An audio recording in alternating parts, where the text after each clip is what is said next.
तो आज का कहानी है हमारा स्त्री भक्त राजा। यह स्त्री भक्त राजा ऐसा है कि इन राजाओं की स्त्री ने राजाओं के मुख पे लगाम लगा करके इनको घोड़ा का सवारी करवाया करते थे।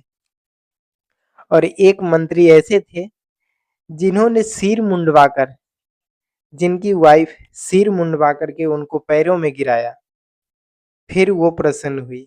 तो इस कहानी को समझते हैं कि कैसे एक पत्नी अपने पति को घोड़ा बना करके उस पे सवारी किया। समुद्र किनारे स्थित राज्य में नंद नामक एक पराक्रमी और प्रतापी राजा राज करता था। उसके वीरता के चर्चे दूर दूर तक फैले हुए थे। राजा का वर रुचि नामक एक मंत्री था। वह शस्त्रों में पारंगत और अति विद्वान था। उसकी वाक वाक्पटुता का सब लोहा मानते थे। वर रुचि की पत्नी स्वभाव की उग्र थी। वह बात बात पर वर रुचि से रूठ जाती थी।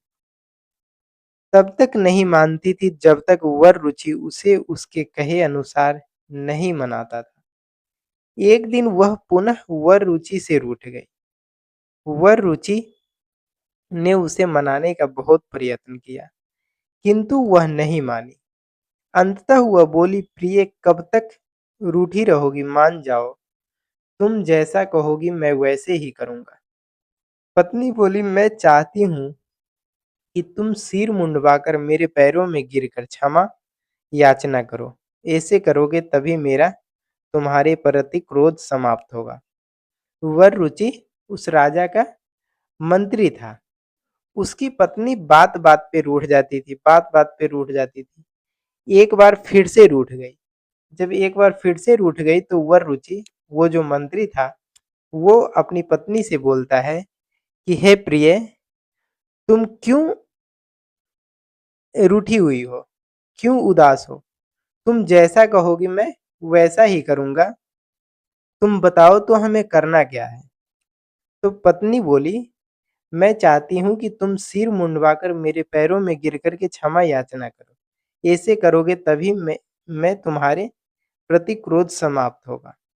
वर रुचि ने पत्नी के कहे अनुसार ही किया। तो वो राजा का मंत्री था वर रुचि, वो अपने पत्नी के कहे अनुसार ही किया और पत्नी मान भी गई।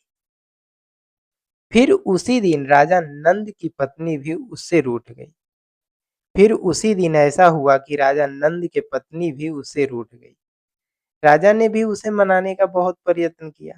बोले, प्रिय, तुम्हारी प्रसन्नता अप्रसन्नता देख मेरे हृदय व्याकुल हो रहा है। कह रहे, देवी, तुम्हारी अप्रसन्नता देखकर मेरा हृदय व्याकुल हो रहा है। तुम्हारी प्रसन्नता के लिए मैं कुछ भी करूंगा, तुम आदेश दो प्रिय। राजा कह रहे हैं कि प्रिय, मैं तुम्हारी अप्रसन्नता देखकर मेरा हृदय व्याकुल हो रहा है। तुम्हारी प्रसन्नता के लिए मैं कुछ भी करूंगा, तुम सिर्फ आदेश तो दो।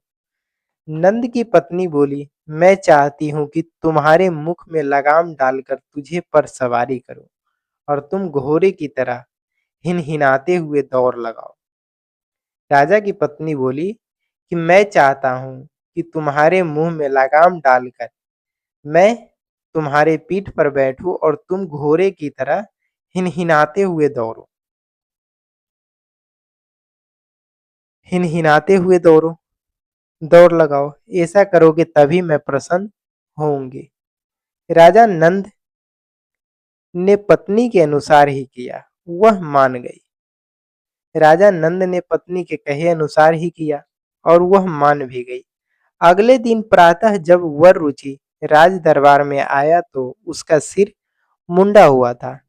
राजा नंद को वर रुचि के घर की स्थिति ज्ञात थी। वो समझ गया कि पत्नी के मनाने का प्रयास का ये परिणाम है। अगले दिन जब मंत्री राज दरबार में आए तो राजा मंत्री का सर मुंडा हुआ देख करके समझ गया कि ये घर की स्थिति है। फिर राजा ने पूछा, मंत्री का पुण्य वे उसका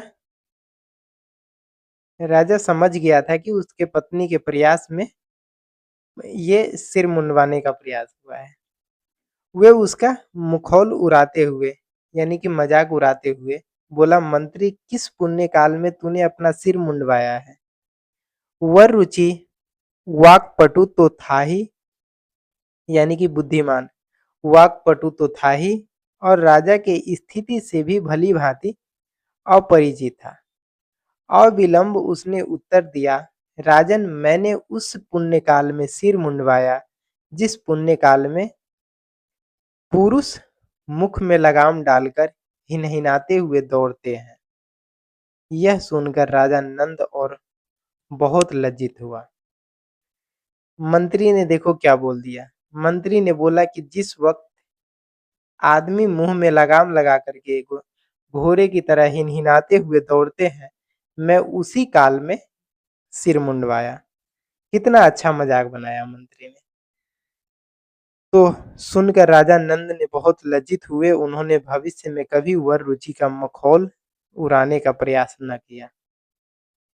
तो इस कहानी से हमें क्या शिक्षा मिलती है? तो इस कहानी से हमें शिक्षा ये मिलती है कि कभी किसी का मुखौल न उड़ाए। धन्यवाद। ये कहानी अगर आप लोगों को अच्छा लगा हो तो लाइक एंड सब्सक्राइब ज़रूर करें। धन्यवाद।